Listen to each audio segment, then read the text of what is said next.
अगस्त और हम सभी लोग 2023 का 23वें नंबर का काप पढ़े। राजू भाई कौन से नंबर का? 23 नंबर का भक्तामर स्तुति का काप पढ़ेंगे, जिसका शीर्षक है सिर रोग नाशक। किसका? पूरे बॉडी का मेंटेनेंस इंजन, या ये कहा जाए सोचने समझने की ताकत इस माइंड से होती है। इसमें दर्द देगा दिखेगा नहीं, लेकिन एहसास बहुत तगड़ा होता है। छोटी छोटी नसें, छोटी छोटी बॉल होती हैं जो एनर्जी लेवल कम होने के कारण दर्द या पीड़ा देती है, क्योंकि ब्लड जहां जहां रुकेगा वहां वहां दर्द बन जाता है। कई बार ऐसा भी होता है कि आपने डॉक्टर के पास चेकअप कराया, दिखाया, डॉक्टर ने कहा आपको कोई बीमारी नहीं है। फिर काय की बीमारी है? कुछ नहीं है, खाते पीते सब टाइम पे हैं, सब कुछ बढ़िया है, कोई मानसिक तनाव कुछ नहीं है। क्या करते हैं आप? समय पर नींद नहीं लेते। नींद नहीं होने से क्या होता है? ब्लड सर्कुलेशन सही नहीं पहुंच पाता है, इस कारण सिर में दर्द बन जाता है। या फिर ज्यादा आपने उपवास कर लिया तो ऑक्सीजन लेवल नहीं पहुंच पाया, ब्लड नहीं पहुंच पाया, पानी नहीं पी पाए, जिस कारण से दर्द दिया। या फिर जुकाम हो गया, या फिर कोई मानसिक तनाव आपने ले लिया, जितना लेना चाहिए उससे अधिक ले लिया, तो इस प्रकार से सिर रोग उत्पन्न हो जाता है। क्या हो जाता है? कई लोग बोलते ना हमारा आधा दर्द देता है, कोई कहता पूरा दर्द देता है। उनको सुबह सुबह हल्का सा सरसों तेल की मालिश करना चाहिए। रात के सोते समय हल्के से तेल की मालिश करना चाहिए। अगर कहीं ब्लड सर्कुलेशन रुका हुआ है तो क्या हो जाता है? वो खुल जाता है, थोड़ा हल्का लगता है। देखिए कोई से दबा देता है ना तो आपको तो बहुत अच्छा लगा, वो अच्छा नहीं लगा। कहीं नल से पानी निकल रहा है पाइप से, और किसी व्यक्ति ने पैर से दबा दिया उसको, तो पानी क्या हो जाता है? रुक जाता है। और पैर को हटा दिया तो पानी चालू हो जाता है, तो पानी भी पहुंच गया, पाइप पे ठीक हो गया। ऐसे ये पूरा माइंड है। 3 खोपड़ी होती है इसमें, एक आगे की, एक बगल की, एक यहाँ की। 3 खोपड़ियों को मिला करके एक मस्तक बनता है। अखरोट देखा है? अखरोट जैसा अखरोट है वैसा हमारा मस्तक है, जैसा एप्पल है ऐसा हमारा हार्ट है, चीकू है, आपके कीवी है, फल काजू है, बादाम है, ये सब चीजें शरीर के ऑर्गन की तरह बनी हुई। अगर आप उनको देखोगे तो कहीं ना कहीं हमारे शरीर के ऑर्गन उनसे मेच खाते हैं। तो जो चीज जिससे मेच खाए, अगर उस चीज का अपन सेवन करेंगे तो बॉडी में इफेक्ट जरूर आता है। इसलिए लोग कहते हैं जिसके माइंड संबंधी दिक्कत है उसे अखरोट खाना चाहिए। अखरोट खाने से क्या होता है? दिमाग तेज नहीं होता? अगर ऐसे दिमाग तेज होने लग जाए तो आधा 1 किलो तो रोज अखरोट खा लो। उससे क्या होता है? अखरोट खाने से मानसिक शक्ति बढ़ती है, तेज नहीं होता। जितना तुम्हारा ज्ञान वर्णी कर्म का उदय है, 6 उपशम है, उतनी सब कुछ मिलेगा।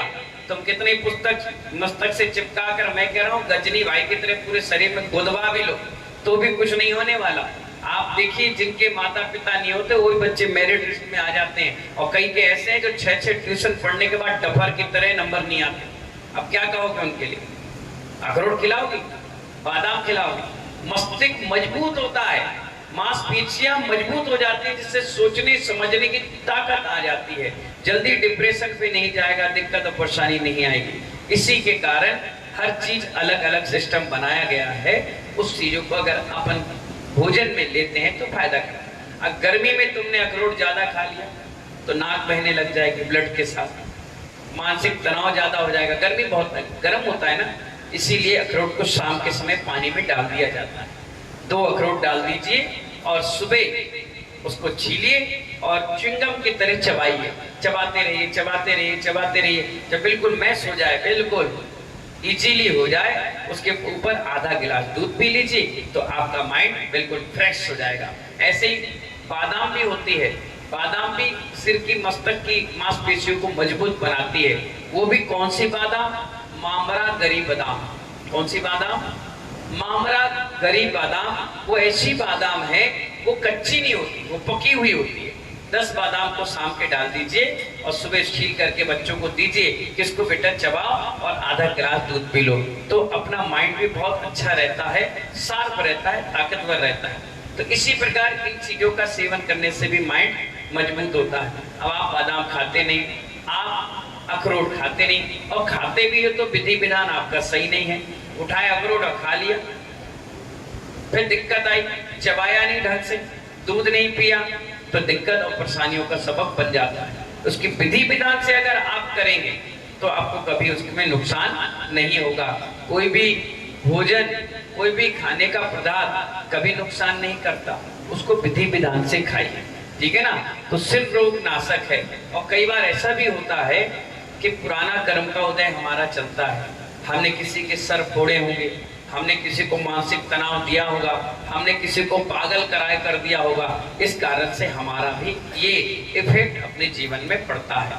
और दूसरी बात, ज्यादा खिजाव, उल्टी सीधे केमिकल, इससे भी हमारे बालों से आने वाली रेज, कई लोग देखिए बुढ़ापे में काले बाल कराते, बुढ़ापे में सेटिंग बनाते हैं, नहीं, व्यवस्थित रहिए, जैसा नेचुरल है ऐसे रहेंगे तो कभी जिंदगी में आपको सिर दर्द। दूसरी बात, सिर दर्द उसको भी होता है जिसको ज्यादा गैस्ट्रिक की प्रॉब्लम है, एसिडिटी की प्रॉब्लम है।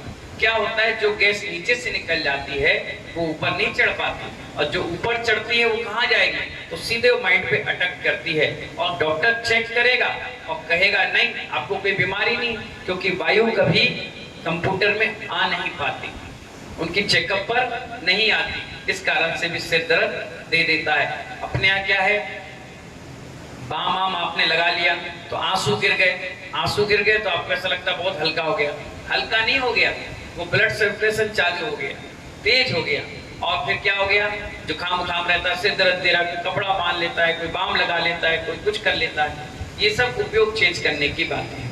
अगर आप जैसे सिर दर्द दे आपको, आधा गिलास गर्म पानी आराम से मुंह में पी लीजिए, तुरंत आपका सिर दर्द ठीक हो जाएगा। पर पीना गर्म है, जग भर के नहीं, कितना, आधा या 1 गिलास आराम से घुट घुट करके पी लोगे तो जो गैस ऊपर चढ़ रही है वो नीचे से बाथरूम से या शौच के मल द्वार से निकल जाएगी, तो दर्द आपका ठीक हो जाएगा, आपको कोई प्रॉब्लम नहीं होगी। या ज्यादा हो तो 1 घंटा नींद दे लीजिए, रात के जागरण हो गया या काम इतना ले लिया आपने लोड ऊपर कि आपको मानसिक तनाव हो गया, तो आपको तुरंत क्या करना चाहिए, सो लेना चाहिए। 1 घंटा, आधा घंटा।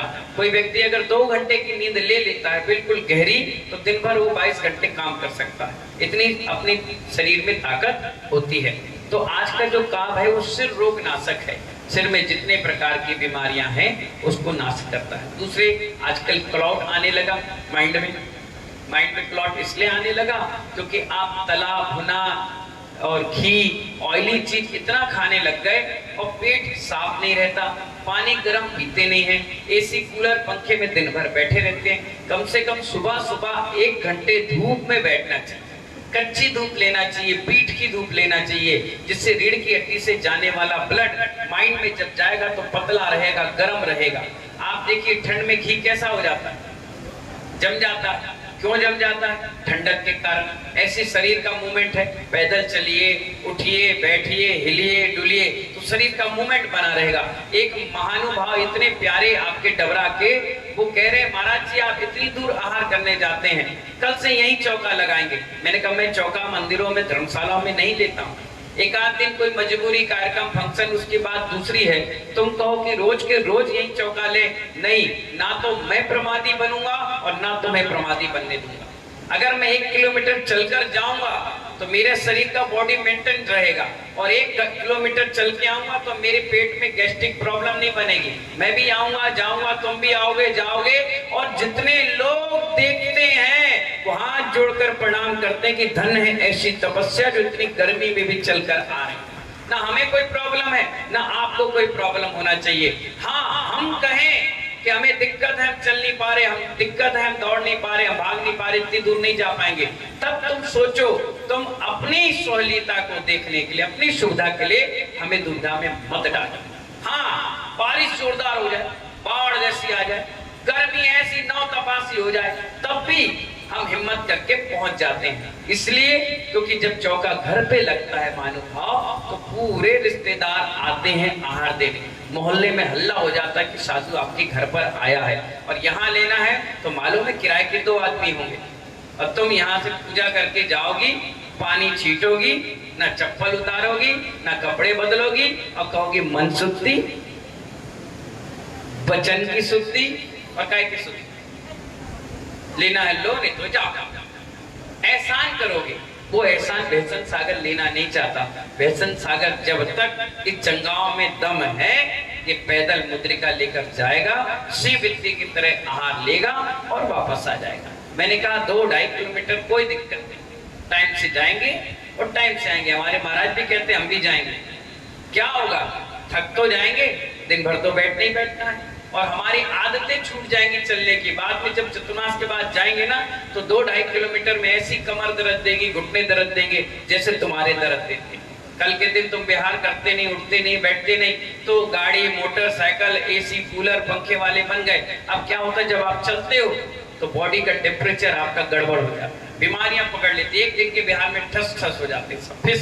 इसलिए क्या करना चाहिए, मशीन चलते रहती है तो उसमें कोई सर्विस की जरूरत नहीं पड़ती है। गाड़ी खड़ी रहती है तो सर्विस की आवश्यकता पड़ती है। इसलिए हमें ये फालतू की सलाह मत दिया करो कि यहीं ले लो, यहीं कर लो, ऐसा कर लो। मैं बहुत समझदार हूँ। जहां से तुम्हारी सोच पवन मामा समाप्त होती है, लूसन वाले बंटी भाई, वहां से बेहसन सागर की शुरुआत होती है। इसलिए हमारी सोच को मत समझो। हम बहुत उलझी पहेली हैं, इसको कोई आज तक सुलझा नहीं पाया, क्योंकि गुरु होते हैं, अंधकार से प्रकाश की ओर ले जाते हैं, प्रकाश से अंधकार की ओर नहीं ले जाते। इसलिए अपन सभी लोग सिर्फ रोग नाशक का काम पड़ेंगे। शुद्धि करिए। चलिए, त्वा माम नंती, माम में आगे मात्रा है ना, तो माम बोलो, नंती मुन्निया, या में क्या है, विसर्ग है ना, यह बोलो मुन्निया। परमम बोलो, परमम। पुमांस, पुमांसा नहीं है, पुमांस, ठीक है। त्वा माम नंती मुन्निया परमम पुमांस, ठीक है। दूसरी लाइन, मादित्य, जोर से बोलिए, मादित्य वर्ण ममलम, ममलम तमसः पुर सा है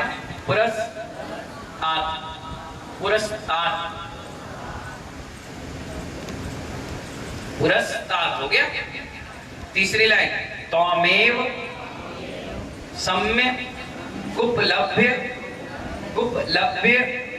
जनयन्ति, नहीं जयंती मृत्युम, जयंती मृत्युम नान्यः, नाम आकी मात्रा है ना, जोर से बोलेंगे, नान्यः शिवः, शिव, शिवा और शिव दो हैं।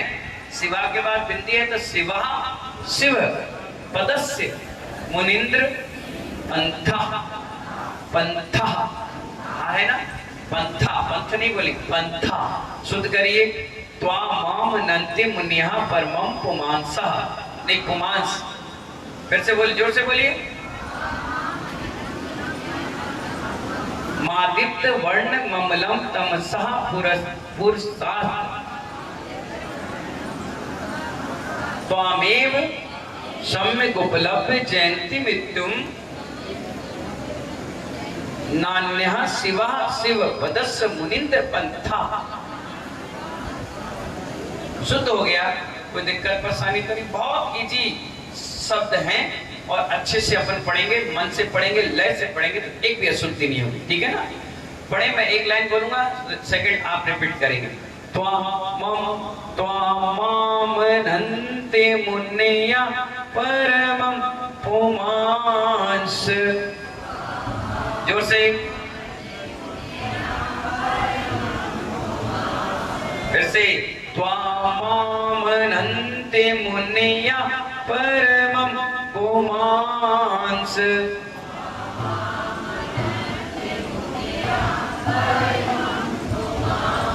मादित्य वर्ण ममलम तमसा पुरस्तात्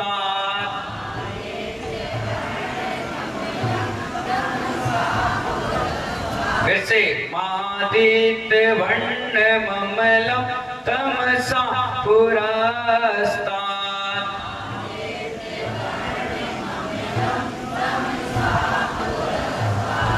तीसरी लाइन त्वामेव सम्यक् उपलभ्य जयन्ति मृत्युम्।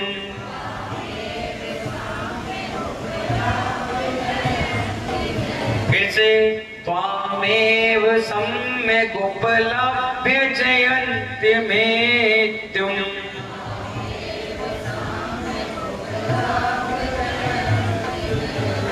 नान्यः शिवः शिवपदस्य मुनीन्द्रपन्था।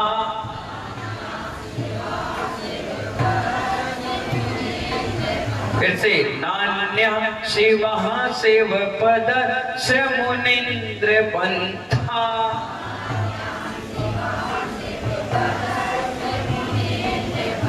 बहुत बढ़िया। अब पूरी लेडीज पढ़ेंगे। शुरुआत में कर रहा हूं। त्वामामनन्ति मादित्य त्वामेव नान्यः शिवः शिव। ये ध्यान रखिए, शिवः शिव। शिवा शिवा बोलोगे तो अशुद्ध हो जाएगा एक अक्षर का। चलिए सारे जेंट्स पढ़िए। त्वामामनन्ति, हाथ जोड़कर जोर से बोलिए। मादित्य त्वामेव नान्यः। सभी बोलिए। त्वामामनन्ति मादित्य त्वामेव नान्यः। पुरस बोलो, पुरस्तात्। तात छोटा ता है ना, पुरस्तात्, पुरस्तात्। ठीक है ना, समझ गया ना, इसको गलती नहीं पढ़ना। चलिए बहुत अच्छा आपने पढ़ा, तालियां बजा दीजिए। इसका भावार्थ समझिए। हे प्रभु, क्या कह रहे हैं? कौन कह रहा है? मानतुम स्वामी जी मुनिराज कह रहे हैं। किससे? आदिनाथ भगवान से।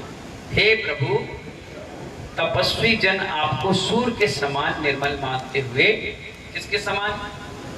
सूर्य के समान। कौन? तपस्वी जन। तपस्वी जन कौन है मालूम?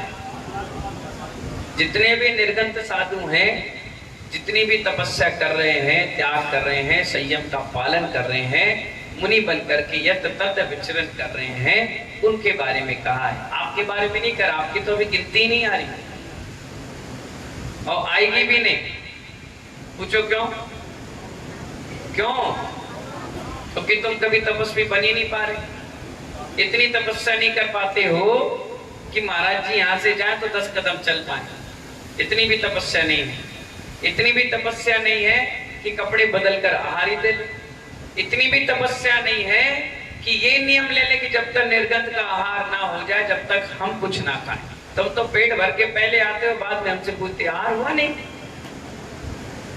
आहार नहीं हुआ? अरे अच्छा ठीक है, चलो अब आहार नहीं हुआ तो आहार की व्यवस्था बनाओ। हमें नहीं मालूम, ऐसे काम चलता है?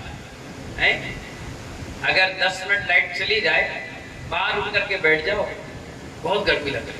अरे भैया कैसे रहे? अरे 10 मिनट ऐसे रह के देखो ना, नेचुरल। कुछ शरीर को कष्ट दो। आज कष्ट दोगे तो कल तुम्हें उसका आराम मिलेगा। क्या मिलेगा? चक्रवर्ती भरत से लोगों ने पूछा, उसके वैभव को देख करके पूछा कि महल से चले तो पालकी में बैठे, महल चले, पालकी चले और चढ़े, घोड़ा ऐसी कौन सी करनी कर गए जो तुम्हें मिला चक्रवर्ती पद? ऐसे कुछ पंक्ति है उसकी, मुझे याद नहीं आ रही।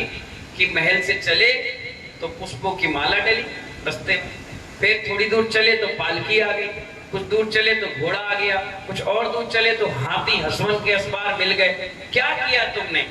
तो उन्होंने कहा पूर्व जन्म में तपस्या की थी, उस तपस्या के पुण्य के बल पर आज इतना कुछ मिल रहा।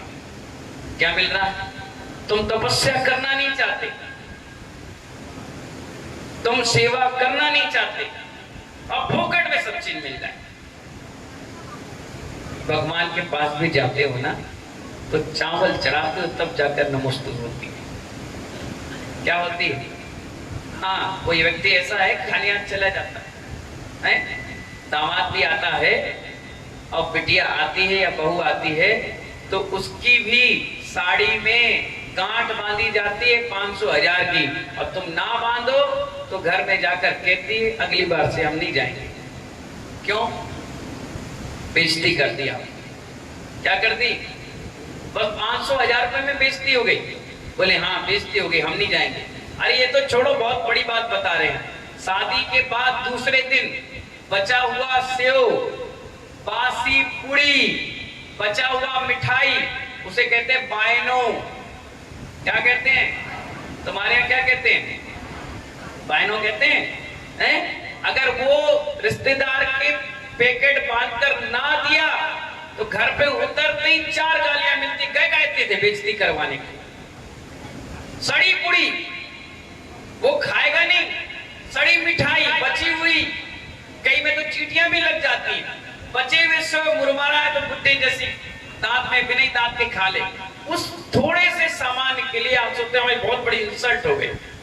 सोचिए, विचार करिए, अगर हम छोटी छोटी बातों को ध्यान दें तो मैं तो कमरे से बाहर ही नहीं निकल पाऊं। यही तो तुम्हारी और हमारे में क्वालिटी है कि तुम्हारी मान कसाय मजबूत होती है और हमारी मान कसाय गलत होती है। बस यही फर्क है तुम्हारे में और साधु में। इसीलिए तुम पड़ोसी के पैर नहीं पड़ते, जबकि तुम्हारे पिता के तुल्य है, और यहाँ जो तुम्हारे बेटे के समान है तुम इसके पैर दबा दबा कर कहते हो कि मेरा बहुत बड़ा स्वभाव है। सर यही फर्क है साधु में और तुम्हारे।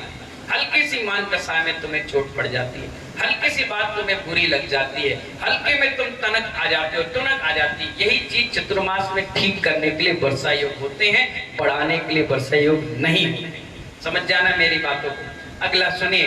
तो तपस्वी जन आपको सूर्य के समान निर्मल मानते हैं। किसके समान? सूर्य में कोई दाग नहीं, कोई दिक्कत नहीं, कोई परेशानी, बिल्कुल नीट एंड क्लीन रहता है। तो भगवान को किसके समान मान रहे हैं? सूर्य के समान निर्मल मान रहे हैं। आपको हृदय में पाकर मृत्यु को भी विजय प्राप्त कर लेते हैं। जब कोई तीर्थंकर भगवान आते हैं तो उनके समोषण में ऐसे लोग भी आ जाते हैं जिनको मंदिर से मतलब नहीं, पूजा पाठ से मतलब नहीं, लेकिन काल लब्धि और पुण्य ऐसा आ जाता है कि भगवान को देखते ही वो क्या करते हैं, केस नोच करना चालू, कपड़े लत्ते उतार देते हैं, मुनि बन जाते हैं। और यहाँ तक कि उनसे सल्लेखना व्रत लेकर के अच्छी समाधि कर लेते हैं। क्या कर लेते हैं? अच्छी समाधि सल्लेखना कर लेते हैं।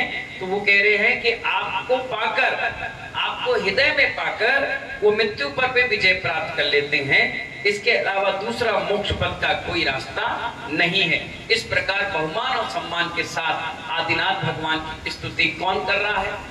कांतु स्वामी महाराज इतनी बढ़िया स्तुति करके वो उनका बहुमान सम्मान बढ़ा रहे हैं। इसका अर्थ पढ़िए। ओम ह्रीम अरहम नमो आशी विषाणम रिद्धि सहित श्री आदिनाथ जिनेन्द्राय अर्घम निर्वपामिते। बहुत बढ़िया। ये 101 नंबर पृष्ठ में यंत्र दिया है, देख लीजिएगा और इसका रिद्धि मंत्र पढ़िए। ओम ह्रीम अरहम नमो आशी विषाणम झोम झोम नमः स्वाहा। जो ऋषि जिनके शब्द साकार हो जाते हैं, क्या लिखा? जो की जगह वो आएगा, करेक्शन कर लीजिए। वो क्या कहा? वो ऋषि जिनके शब्द साकार हो जाते हैं उन्हें मेरा परिणाम होगा। क्या शब्द साकार का मतलब कैसा? हम बता रहे हैं। मैं पड़ोस से चल करके बेंगलोर गया, कर्नाटक यात्रा। मैं कभी गया नहीं था। मेरे साथ 8-10 क्षुल्लक क्षुल्लिकाएं थी, मैं उसमें वरिष्ठ था। तो सब क्षुल्लक क्षुल्लिकाएं ट्रेन में बैठे और कम से कम 350 लोग यात्रा के लिए गए। मैंने सोचा मुनि दीक्षा हो जाएगी, फिर पता नहीं कब जाना हो भी ना हो, कोई भरोसा नहीं, तो यात्रा कर ले। एक स्थान था जो बड़ौद के लोगों ने जमीन खरीदी थी, ब्रह्मसंद्रा नाम का एक गांव था, कोमटेश्वर बाहुबली से 35-30 किलोमीटर आगे था। तेरापत आमनाय का एक मंदिर बन रहा था, तो कमरे बने थे, तो गाड़ियां रुकी, सब लोग उत्तर भारत से आए थे, तो उन्होंने सबके नाश्ता पानी की व्यवस्था रखी थी। मैं वहीं पर शौच के लिए चला गया खेत में। जब खेत से आया तो रेत का ढेर पड़ा था, ईंट रखी थी, तो मैं उस पर खड़ा हो गया। मैंने कहा सबका नाश्ता पानी हो गया? सब बोले हाँ महाराज जी हो गया। मैंने कहा आप चले क्या आगे? बोले हाँ। तो जो वहाँ के ऑनर थे उन्होंने कहा महाराज जी कोई दिक्कत परेशानी है, आहार कर लो। मैंने कहा नहीं, कोमटेश्वर बाहुबली जाएंगे, दर्शन करेंगे, उसके बाद पानी पिएंगे। अब मुझे 72 घंटे हो गए पानी नहीं पिया, वहीं जाकर पीऊंगा, नियम है मेरा। हमारे साथ 10-20 और त्यागी व्यक्ति थे, सब यात्रा पे थे। तो जब मैं वहाँ खड़ा था तो बोले महाराज जी आपको स्थान कैसा लगा? मैंने कहा स्थान तो बहुत अच्छा है, लेकिन ये स्थान कह रहा है कि दोबारा लौटकर आप फिर आओ। और इतना मैंने बोला, वो पैर पर हाँ किया, वो भी चला गया और मैं भी यात्रा करके वापस बड़ौद चला गया, वहीं रुक गया। चतुर्मास चल ही रहा था, 4 महीने हो गए। अब वहां पर उन्होंने प्रोग्राम बनाया वेदी प्रतिष्ठा का। एक मूर्ति कुंथु सागर जी महाराज से लेकर के आए, उसकी प्रतिष्ठा करना था। उन्होंने एक महाराज जी से कहा कि आप इस प्रतिष्ठा में आइए, वो बगल में थे, तो किसी कारणवश वो नहीं पहुंच पाए। प्रोग्राम बन गया 22 जनवरी, 21, 20 21 जनवरी बन गया। अब 15 तारीख को उन्हें अचानक मना कर दिया। क्या कर दिया? मना कर दिया। अब उनके हाथ पैर फूल गए कि भाई साधु आता तो वेदी प्रतिष्ठा में आनंद आता। 500 लोगों की टिकटें बन गई, सारी व्यवस्था हो गई। अब वो सब लोग वहां से निकलने वाले थे। अब रात को उसको ध्यान आया, क्या आया कि महाराज आए थे और बोल कर गए थे कि ये धरती कह रही लौटकर मैं फिर आऊंगा। उन्हें रात के 12 बजे अपने भाई को फोन लगाया, अरे राकेश, अरे यार वो एक महाराज जी आए थे, क्या नाम था उनका? हाँ वैष्णव सागर जी। कहाँ है वो? अरे अपने मंदिर में ही है। अरे तू मंदिर का उपाध्यक्ष है? बोले हाँ। एक भाई एक रिक्वेस्ट कर, उनको कैसे भी यहाँ ले आ। अरे वो कैसे आएंगे भाई? अरे तुम 3-4 लोगों को सिर पर लेकर जाओ, चढ़ाओ और कहना हमारी इज्जत महाराज अब तुम्हारे हाथ में, तुम बचा लो, अब कैसे भी करो। अब वो सुबह 5 बजे उठकर आ गए। ठंड का सीजन था, दिसंबर की बड़ी ठंड, जनवरी की ठंड थी खूब जोरदार। और उस साइड ठंड को कहते हैं आला पड़ा है। क्या पड़ा? आला पड़ा, मतलब ठंड बहुत तड़कड़ा की, बहुत जबरदस्त ठंड थी। हम लोग कमरे से बाहर नहीं निकलते रहे 10 और 11 बजे। वहां लोग जब तक हाथ घिस के गर्म ना करे, मुद्रिका ले गए तो हाथ नहीं खुलते देते, टाइट ठंड। उस साइड हस्तिनापुर साइड का एरिया है ना, पानी वाला एरिया है, गन्ने की खेती है। तो वो आए सुबह मैं कमरा धीरे से खोला। हाँ, अरे महाराज इज्जत बचा लो महाराज, ऐसी बात हो गई। मैंने कहा देखो बहुत ठंड पड़ रही है, मैं तो जाऊंगा नहीं भाई, 72 घंटे तक पानी नहीं पी, मरमरा गए वहां। मैं एक बार यात्रा होगी, मैं नहीं जा रहा। बोले नहीं, आप बोल कर आए थे। क्या बोल के आए थे? बोले ये लौट कर आएंगे, अब चलो। अरे मैंने कहा ऐसे ही बोल दिया होगा भाई। अरे नहीं, चलना पड़ेगा। अब मैंने कहा महाराज से बात करो, जाओ। महाराज पास आए, महाराज बोला अगर उनको जाना है चले जा।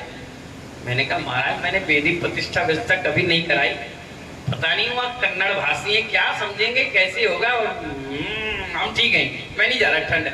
बोले महाराज जी अभी रुको, वीडियो कॉलिंग कर, वहाँ वीडियो बोलो देखो वहाँ कितनी धूप है। मैंने दिखाना, मैंने कहा हाँ यार। बोले जितने गर्म कपड़े ले जाओगे ना वहाँ सब फेंकने पड़ेंगे, उस साइड गर्मी पड़ती है, ठंड नहीं पड़ती। मैंने कहा अच्छा। मैंने सुनो हम ट्रेन से नहीं जाएंगे इतने भूखे प्यासे, अभी 2 मिनट में हो जाता है। और सुनो अकेले नहीं जाएंगे हम, एक लड़का चलेगा। बोले हाँ फाइनल। मैंने कहा अच्छा फाइनल। तो मन में सोचे मैं कल बताऊंगा। बोले क्यों, अभी बता दो। मैंने कहा आहार वार कर ले, दिमाग चलेगा तब बताएंगे। जब आहार वार करके आए, महाराज से बात की। हमने कहा महाराज इतनी दूर वेदी प्रतिष्ठा के लिए जा रहे हैं, आशीर्वाद दो। हाँ ठीक ठाक, तुम्हें तो घूमना है। मैंने घूमने नहीं, कुछ ना कुछ फुतरू करके आए। मैंने कुछ नहीं करे, हम तो ऐसी बात बोल के आ गए। ठीक है जाओ। जैसे अलाउंसमेंट हुआ कि महाराज पहुंच रहे हैं, 350 की जगह 700 लोगों की टिकट हुई। महाराज कह हम भी चलेंगे, हम भी चलेंगे। वो कह रहे भैया अब क्या करें? मैंने कैसी भी करो, तुम जानो, इस फ्लाइट में, उस फ्लाइट में, इस फ्लाइट में। उन्होंने टिकटें बनवाई जैसे भी लोगों क्या। मैं वहां उतरा बेंगलोर, जैसे उतरा गाड़ी आई, अपन गाड़ी से पहुंच गए। जैसे मैंने कदम रखा तो सुनसान था पूरा जंगल। मैंने कहा यहाँ वेदी प्रतिष्ठा हो रही है कि हमें को अकेले बुला लिया। अब बोले महाराज अब तुम इज्जत बचाओ। वो महाराज ने मना कर दिया, उनने मना कर दिया, इनने मना कर दिया, अब क्या करें? मैंने डेट बोले 19 तारीख, 2 दिन है। मैंने कहा एक काम करो, गाड़ी उठाओ, आसपास कितने मंदिर है गांव में? बोले 18। बोले 18 है, भट्टारा कितने हैं? बोले 10-12। बोलो फोन करो कि महाराज तुम्हारे मंदिर में दर्शन करने आ रहे हैं और सबसे मिलकर जाएंगे। ठीक है, 18 मंदिर 2 दिन में मैं गया। सुबह यहाँ, दोपहर यहाँ, शाम यहाँ, रात वहाँ, सब मंदिरों में बैठा, लोगों को समझाया। और देखिए किस्मत, मैं हिंदी में बोलता था और जो भट्टारक जी थे वो कन्नड़ में वही प्रवचन लोगों को सुनाते थे, और जो लोग कन्नड़ में कहते थे वो हमें हिंदी में बताते थे। यानी एक प्रवचन 2 घंटे में होता था, फिर भी लोगों को आनंद आता था। हम सरल थे, सीधे से, अच्छे थे, गोल मटोल से थे, तो सब खुश हो जाते थे, सब आ जाते थे, सबको आशीर्वाद। अब आशीर्वाद हो गया, वेदी प्रतिष्ठा का दिन हो गया, 700 लोग हमारे साथ थे, 2-2.5 हजार लोग वहां से आए और खूब पैसा भी इकट्ठा हो गया, मंदिर भी बन गया, सब हो गया। मैं भगवान को बोला, भगवान आज भूलकर नहीं जाना कि दोबारा आऊंगा, लेकिन अगर बुलाओगे तो मैं मना भी नहीं करूंगा। और आशीर्वाद लेकर के आ गया। तो इसमें लिखा है कि वो ऋषि जिनके शब्द साकार हो जाते हैं, किसी को कब कहा, कैसा कहा, और वो समय लौट करके वापस आ गया। तो ऐसे ऋषियों को प्रणाम किया गया है जिनके शब्द साकार। ये मेरे साथ एक घटना हुई, इसलिए मैंने बताया। ये घटना नहीं, ये शब्द ही रिद्धि है, और ऐसी रिद्धि जिनको प्राप्त है उनको प्रणाम किया गया। ऐसे तो सैकड़ों अगर उदाहरण देंगे तो सैकड़ों आपके पास आ जाएंगे सुनने को प्रतिदिन, है ना। तो इसका मंत्र आपने पढ़ लिया, अब सिद्धि मंत्र पढ़िए। ओम नमो भगवती जयावती मम समिहि तार्थ मोक्षोक्यम कुरु कुरु स्वाहा। ओम ह्रीम श्रीम क्लीम सर्वसिद्धाय श्रीम नमः। 2 मंत्र है, जो आपको इजीली लगे वो पढ़ लीजिएगा, ठीक है। विधि सुनिए। शुभ योग में पवित्र होकर सफेद वस्त्र धारण कर उत्तराभिमुख यंत्र स्थापित कर मंगल कलश रखें, दीपक जलावे, यंत्र की पूजा करें। पश्चात सफेद माला के द्वारा 4000 रिद्धि मंत्र की आराधना करके मंत्र सिद्ध करना चाहिए, ठीक है ना। समझ गए विधि? गुण समझिए। सर्वप्रथम स्व शरीर की रक्षा के लिए 108 बार, कितनी बार? 23वां काव्य रिद्धि मंत्र स्मरण कर पश्चात, जिससे भूत प्रेत की बाधा हो। मैंने कल बताया था भूत किसको पकड़ते हैं? सबसे पहले सिर को, मन को। सिर में दर्द आता है, जब भूत निकल जाते हैं तो आदमी कहता है मेरा सिर बहुत दर्द दे रहा है। तो इसी के लिए बताया, भूत प्रेत की बाधा हो तो यंत्र बांधते और मंत्र द्वारा उसे झाड़े तो प्रेत जो बाधाएं हैं वो भाग जाती है, ठीक है ना। कई बार ऐसी स्थिति बन जाती, गलत जगह पैर पड़ गया, कहीं गलत जगह। इसलिए जब भी शनिवार और मंगलवार हो, नींबू और मिर्ची रोड पर डला हो तो उस पर ना तो पैर रखना चाहिए और ना कभी उसको नाक कर जाना चाहिए। क्या कहा मैंने? कभी नहीं जाना चाहिए। किसी का उतारा किसी पे चिपक जाएगा, समझ गए। आप गाड़ी चला रहे हो, गाड़ी के नीचे भी नहीं आना चाहिए। कई बार ऐसी आदि व्याधि रहती है, पकड़ लेती है, परेशान करती है। इसलिए नींबू और मिर्ची अगर लगी है, कहीं डली है, तो उसको कभी नाकना नहीं चाहिए, कभी पैर के नीचे नहीं आना चाहिए। और आ भी गया, मानोगे नहीं तो। अगर मैं कह दूं मेरे पैर मत टच करो, तो तुम देखो सबसे ज्यादा टच करेंगे। आज मंगलवार इसलिए कह रहा हूं, जानबूझ के देखेंगे, देखें कैसा लगता है। अभी करेंगे सिर्फ हम क्या, महाराज बचा लो, करंट लग गया। नहीं, ऐसे नहीं काम करो, समझ गए। बचो, शेर है, डरो नहीं मैं कहता हूं, लेकिन जानबूझ के मुंह में हाथ भी मत दो, वो धीरे से काट लेगा, फिर कोई बचाने वाला नहीं। इसलिए जानबूझकर किसी सांड को लाल कपड़ा दिखाओगे, रितेश भाई, तो सबसे पहले तुम्हें ही उठा के पटकेगा, तुम्हें ही पटकेगा। इसलिए जरूरी नहीं, कोई जरूरत नहीं, चुपचाप बैठे रहो। काहे के लिए होशियारी करते हो? जब फूट जाओ तो हमारे पास आते हो, हमारे बचा दो। अब हम क्या बचा लें? सांड से बचाए कि तुम्हें बचाए? हमें भी और ठोक दे, इसलिए भैया दूर ही रहो। इसलिए नींबू मिर्ची सब टोटका फोटका रहते हैं ना, इससे दूर रहना चाहिए। अगर टच भी कर जाए तो कोई दिक्कत नहीं, घर में आके नहाइए, धोइए, तैयार हुए और भगवान के बढ़िया शांति धारा करके लगा लीजिए, हो गया काम खत्म। जितनी बाधा थी सब भगवान के चरणों में राधा बन गई, खत्म, टेंशन फ्री। ठीक है ना। तो इस प्रकार से 23वें नंबर का काम है। दूसरी बात, आप लोग सोच रहे होंगे 1000, 500, 1000 माला में कैसे मंत्र सिद्ध हो जाता है। अगर कोई व्यक्ति यहाँ बैठा है और 80 माला फेर ले, गोलू भाई कितनी माला, कोई भी मंत्र कितनी बार 80 माला फेर ले तो मंत्र उसको सिद्ध हो जाता है। कोई भी अदरवाइज ABCD कोई भी, मैं बता रहा हूं 80 माला अगर आपने फेर ली तो मंत्र सिद्ध हो गया। लेकिन ये ध्यान रखना, दुकान में नौकर तो आप रख लेते, तनख्वाह कहां से दोगे, कितनी बार दोगे, कब दोगे, दुकान चलती रहेगी तो दे लोगे।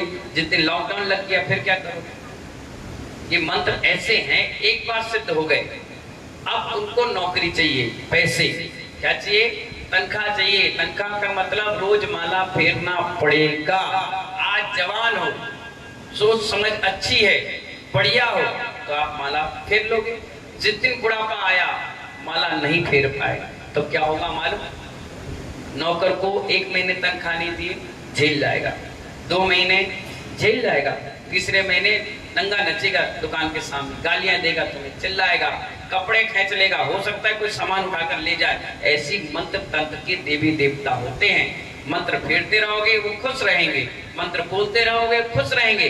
जिस दिन मंत्र तुमने छोड़ा उसी दिन वो हावी हो जाएंगे, तुम्हें और तुम्हारे पूरे खानदान को नाश कर देंगे। समझ गए। इसलिए अपन को सिद्धि विद्धि के चक्कर में नहीं पड़ते, है ही नहीं चक्कर में। एक महाराज थे सोनागिर में, बीरेन जी आपको याद होगा, 5 सागर जी महाराज थे, दिल्ली वाली धर्मशाला में बैठा करते थे। आधा शरीर उनका हरे रंग का था, आधा शरीर ठीक था, थोड़ा थोड़ा। उन्होंने खूब सिद्धि कर ली थी, खूब लोग आते थे, सबको मंत्र बांटते थे।